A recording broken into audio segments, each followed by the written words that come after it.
First, puberty. Greetings, Earthlings and Fragcommies. My name is Luke. You might be able to tell that I'm Poe from the channel description, but I'm certainly not feeling that way today. I'll get to that in a second. But first, we've done it again. And technically, we haven't done anything yet, but we're up to shenanigans again, guys. We've got free samples to test out, courtesy of Chris and Hillary, both at the Burrow Nerdy Fragrance Reviews. They sent me a little care package, and it's chock full of goodies. So let's dive into this. Or is that what Max for? Let's get into this, is what he says. Okay, sorry, Max. I don't want to step on your toes. This care package was more like a buffet, and not like the Shoney's edition. This is like the nice one down at the resort on Father's Day brunch. 15 fragrances in total. Way too many to dive into in one episode of Lucas Poe, because I try to keep these things quick. You've got things to do, people to see, I think. Social distancing, and be safe, and wear masks, and wash hands, and all that. You'll be seeing my instant reaction. I have not smelled these prior. First up on the list is a fragrance that Hillary really loves. It's very near and dear to her heart, so I figured I'd kick it off with this one. It is called Enchanted Forest. This one's very nice. Whew. Definitely green, as you might expect with a name like Enchanted Forest. But it's also got a sweetness and kind of this herbal tartness. The Herbal Tartness is my favorite underground punk band, if you didn't know about those guys. I think this could be unisex. It's not the most masculine thing I've ever smelled. It probably leans a tad on the feminine side, but this is something that I would actually really like wearing. Very complex and interesting. The next one on the Vagabond Prince train is Land of Warriors. Powdery and fresh is my first impression. Almost maybe like a suede leather in there.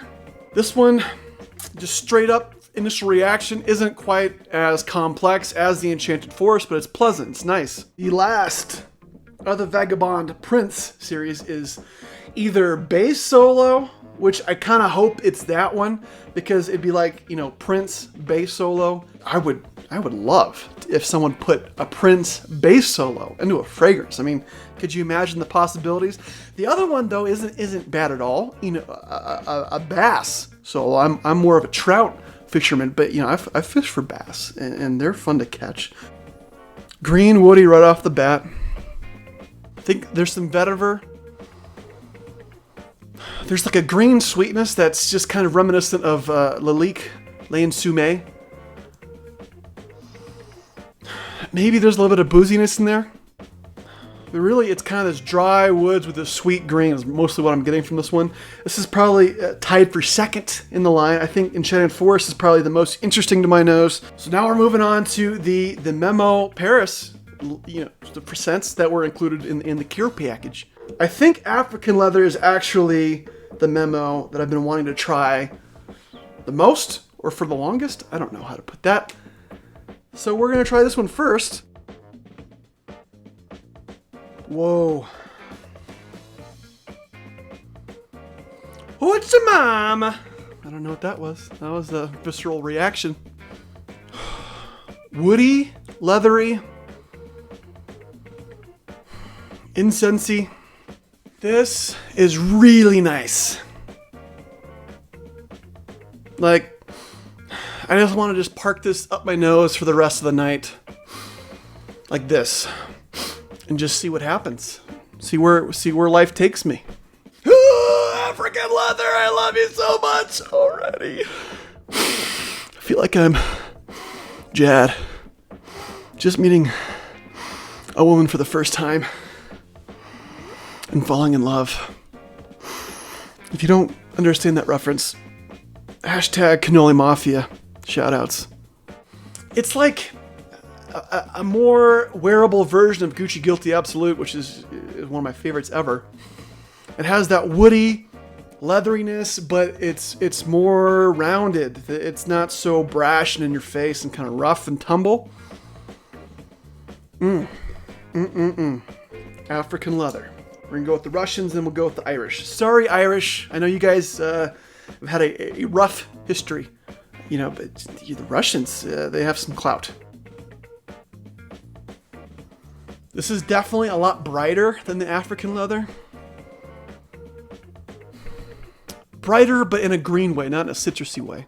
This is definitely a fresher take on the leather note in general. Very good though, very nice. It's almost like a little bit of that green Irish tweed opening with that grassy verbena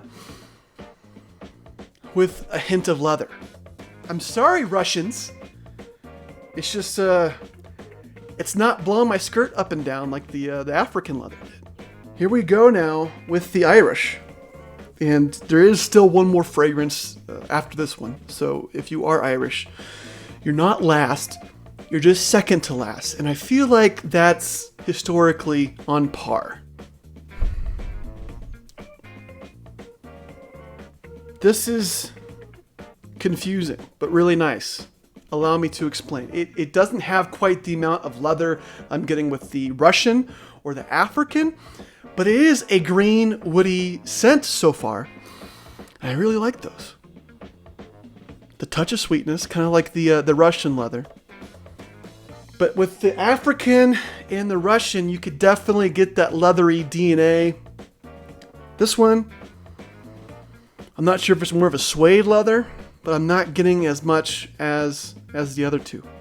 And with the Irish, even though it doesn't have this strong leathery note, I kind of prefer it over the Russian leather. It just kind of has this unique, handsome, green, fresh quality about it. And last on the list is a fragrance from Gallagher, a one that I haven't smelled before, Bergamust. This does have the notes on the front, so in full transparency, I'll go ahead and read those off because I've already read them. Bergamot, ocean mist, cedar, orange blossom, ambroxan, white, amber, musk. Very fruity, as you might imagine. Citrusy sweet. But it's a pretty photorealistic fruity sweetness. It's not going to be like a synthetic or syrupy sweetness that sometimes you get with the fruity, fresh fragrances. I don't really get much cedar or ambroxan in the opening. It's mostly just the citrus, bergamot. I can get the orange blossom. I guess there's a aquatic feel to it a little bit. But I think that's just my mind associating citruses with a tropical theme. There's not really an aquatic DNA like you might get with like an aqua porom from Bulgari or from, Acqua di Gio. A tad musky, but not overpowering.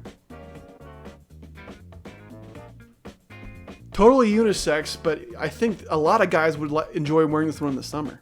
That will wrap things up for me today, Frag Commies. Thank you for watching these first impressions, and an even bigger thank you to Chris and Hillary over at The Burrow Nerdy Fragrance Reviews. Guys, their link will be in the description. Go check them out. They're some good peeps, okay? Good peeps. I don't know why I just said that. Something has just come out of my mouth, and I just don't know how to stop them. I've tried explaining this to my wife time after time again, but she says that's not valid.